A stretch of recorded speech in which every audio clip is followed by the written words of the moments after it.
daa def au Cameroun loolu la bëgg a def exactement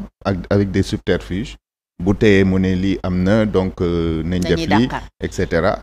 donc manipuler nit ñi ut ay quelques alliés et cetera mais aujourd'hui li ñu gis mooy que ne Sénégal ñu ngi commencé nekk la risée du monde entier. Oui. C'est-à-dire on l'est déjà hein. C'est-à-dire boo gisee interrogation yi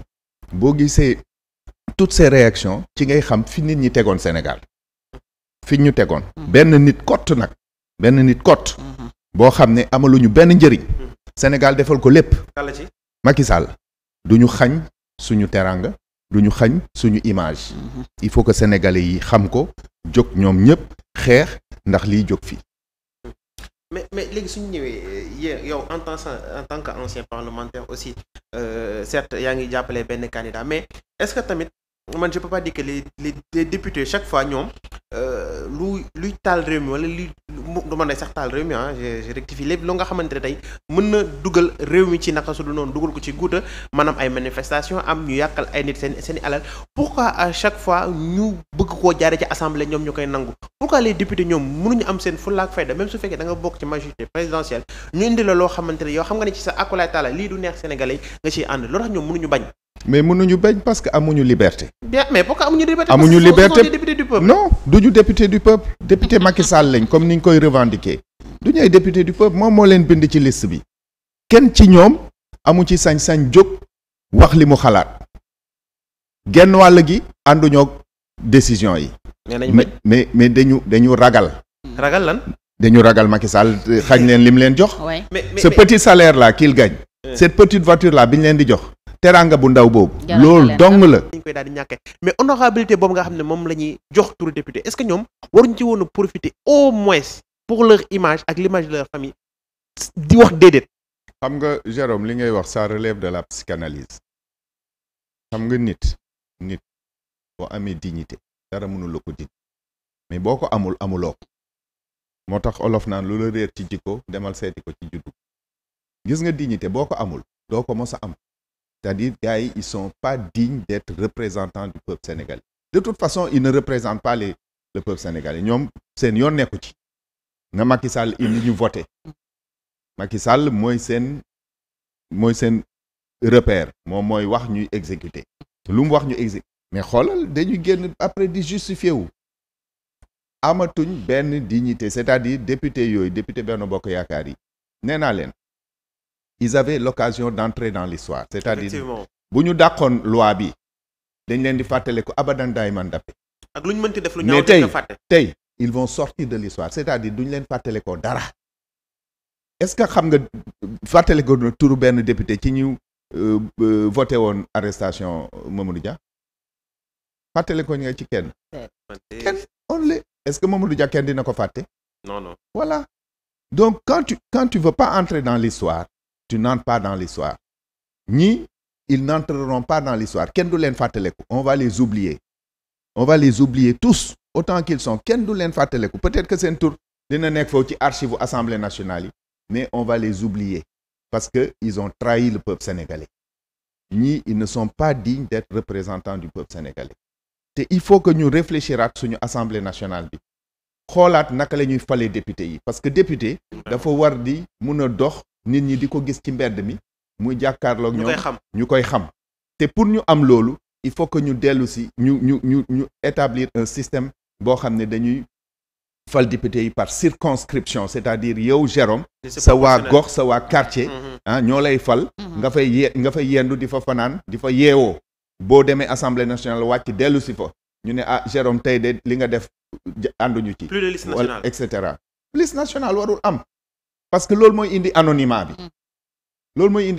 fu ñu la falee kenn xamu la mais bu fekkee ne sa gox moo la fal say am di jàmm ñoo la fal dinañ xam ndax Jérôme mi mérité na ñu yóbbu ko Assemblée nationale wala déet Jérôme mi xam nañ ko ci koñ bi est-ce que mu ngi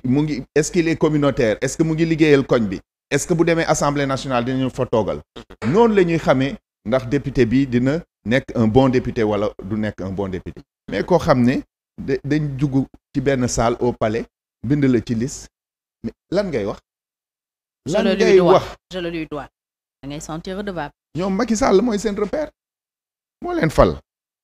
donc lu mu wax dañ koy def. alors yow xam nga président Macky Sall parce que toog nga fi wax ñu lu bari ci moom loolu quand même keroog bi yëf yi amee dafa résonné waat sama bopp ma ne il faut que l'honorable député Théodore Monteil revienne peut-être pour décortiquer davantage actes yi nga xam ne gis nañu mu posé ko depuis samedi mooy jël décision wu dàq élection yi Assemblée nationale aussi gis nañu comment ça s'est passé député wam yi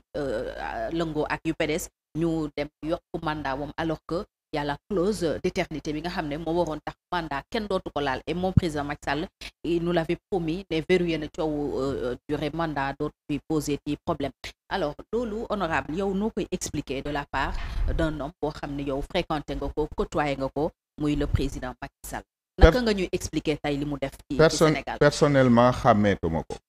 depuis 2 jours damay génne ay photos yoo xam ne ay on avait peut-être 18 ans 20 ans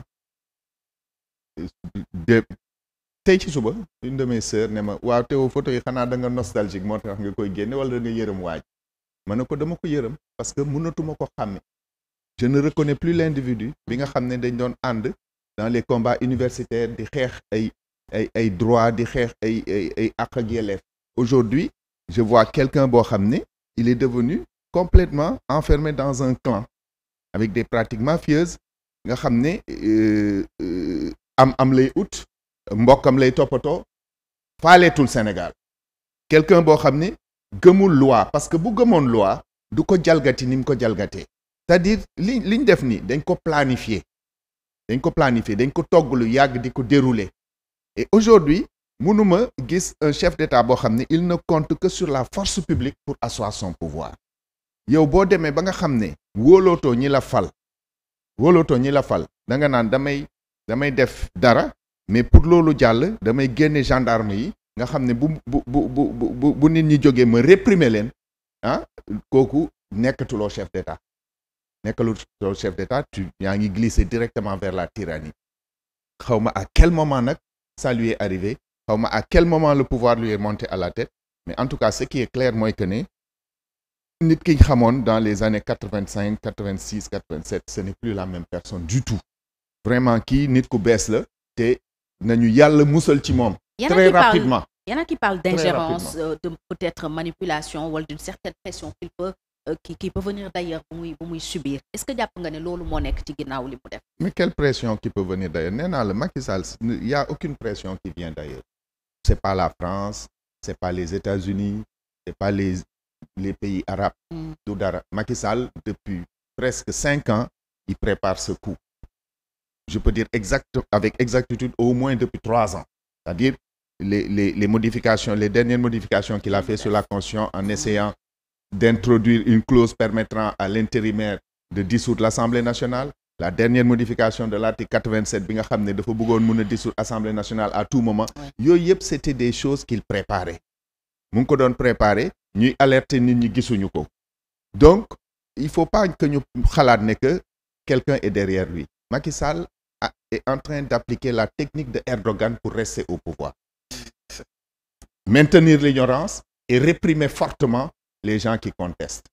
fortement c'est-à-dire tête bu apparaître soit il arrête soit il décapite il est prêt à tout donc il faut que les Sénégalais soient prêts à tout il manipule la Constitution avec l'aide de ses députés dem na ba c'est une manipulation honteuse c'est-à-dire aujourd'hui boo xoolee modification article 31 bi mais c'est un torchon c'est pas une loi c'est un torchon gis naa le président du groupe parlementaire di ko layal ne c'est une manière peut-être de neutraliser un peu momentanément d'ailleurs cet article-là 31 et il parle de dérogation il parle de dérogation mais dérogation ñu ngi koy def généralement quand il y a des clauses transitoires mais dérogation c'est-à-dire une loi elle est de portée générale et impersonnelle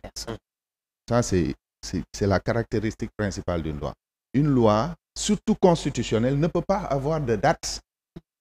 pourquoi dans la Constitution l'article 31 disait que l'élection se tient entre 45 et 30 jours parce que warul am date boo ci defee date da ngay forcer da ngay enfermer nit ñi ci date boobu ñoom ñu ne par dérogation l'élection qui devait se tenir